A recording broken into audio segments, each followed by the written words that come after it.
بسم الله الرحمن الرحیم د شپږم کلاس شارټ کوېسچن چې کوم دی د چپټر 2 هغه موږ شروع کړی ریپروډکشن ان پلانټس والا چې کوم چپټر دی هغه کې ما 2 سوالونه لیکلي تاسو لپاره. اوس نن 3 نمبر سوال دی.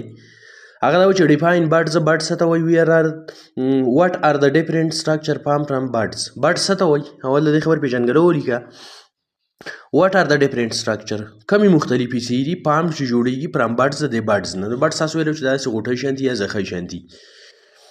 نو دلته انسر ما داسې لیکلی دی چې ا برډ از ا سمال سویلینګ. دا برډ چې دی نو دا یو وړوکی غوندې اوباري پاړسوب شانتي د بوټي په صحیح حساب باندې یا تاسو زخمي حیات چې کوم بوټی وایي د هغه پاڼې په هغه غاړو باندې چې دی نو داسې اوبار شانتي هغه ته سویلینګ برډ وایي دغه سویلینګ ته وړې وړې زخۍ شانتي یا غوټۍ شانتي. نو دلته وایي چې ا برډ از ا سمال سویلینګ. دا برډ چې کوم دی نو دا یو وړوکی غوندې پاړسوبي دیټ کین ګرو چې دا غټېدی شي and to new branches نو څانګو ته لیوز پاڼو ته ار فلاور یا ګل ته. نو دغه تیسي جوړېږي دغه حصو ته غټېدلی شي او دا سویلینګ دی داسې پاړسوب شانتي. روټس اینډ شوټس ګرو فرام دیز برډز. ژرړې چې کومې دي روټس ژرړو ته وایي اینډ شوټس شوټس د بوټي هغه حصې ته وایي چې د ځمکې نه د پاسه کومه حصه ده لکه په خاوره کې پټه نه ده دغه غټېږي ګرو غټېږي فرام دیز برډز د دې غوټو نه یا د دې زخو نه د دې اوبار نه. اینډ دس نیو پلانټس آر فارمډ او دغه وجه ده په دې طریقه باندې لکه دس مطلب دا دی اسی طرح یا په دې طریقه باندې نیو پلانټس نوي بوټي آر فارمډ جوړېږي فرام دیز برډز د دې غوټو نه د دې زخو نه. نو دغه حصې شوې چې برډ څه ته وایي دا سویلینګ دی داسې پاړسوب شانتې دی او د دې نه دغه مختلف حصې چې کومې جوړېږي. سټرکچر مطلب دلته دا دی په دې سوال کې چې ورکړی سټرکچر مطلب خو ساخت دی اصل کې لفظي معنی خو دلته مطلب دی چې کومې حصې ته جوړېږي د بوټي. نو دغه سوال شو. کوېسچن نمبر 4 دوی ورکړی دی. سوال نمبر 4 وای ډو وی سیلډم سی پوټیټو سیډز. وایي مونږ ولې ډېر زیات کم د الو تخمینو. سیلډم مطلب دی ډېر زیات کم و بیش مونږ د الو تخمونه سیډز ډېر زیات کم اینو ولې.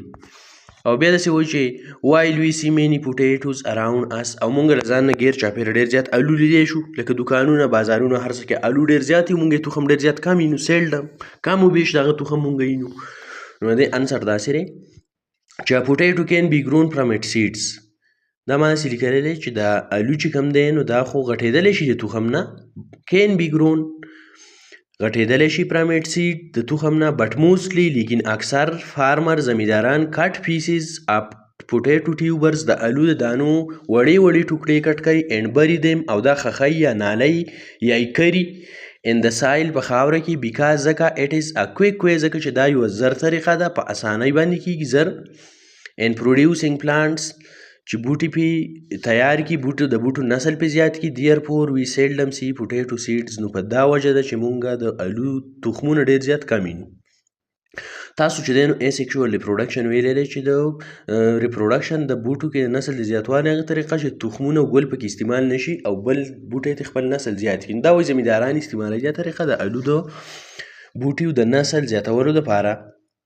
د اسیکشوال ریپروډکشن چې کوم میتډ دی تخمونه نه استعمالوي خو د تخمونو نه هم کېدی شي الو خو هغه خو ډېر زیات وخت علي.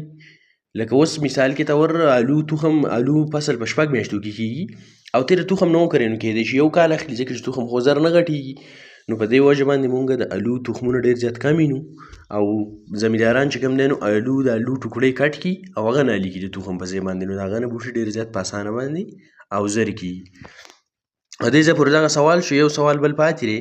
دا ویډیو بیا ډېره زیاته اوږدېږي نو په دې وجه باندې به زه دغه ویډیو که یو سوال پاتې دی کم هغه لپاره به زه جدا دغه جوړه کړم ویډیو ځکه چې هغه لږ لینتي سوال دی داسې لږ اوږد شانتې دی.